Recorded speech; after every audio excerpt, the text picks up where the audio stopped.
নমস্কার, আমি শিবপ্রসাদ বোস, বিশিষ্ট কবি ও শিক্ষাবিদ।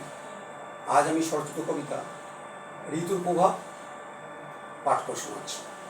আসলে এই কবিতাটা আমার বিশেষ করে ছোটদের নিয়ে লেখা।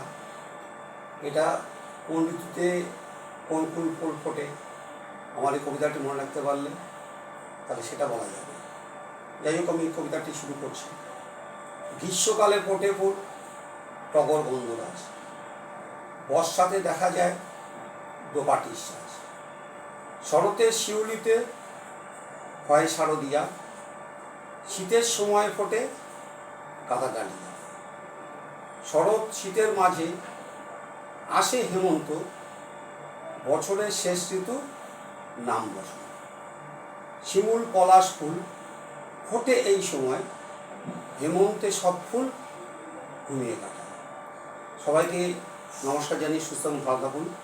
আমার কবিতাটি ভালো লাগলে লাইক ও সাবস্ক্রাইব করবেন এবং আশা করি ভবিষ্যতে আপনাদের এই ধরনের সুন্দর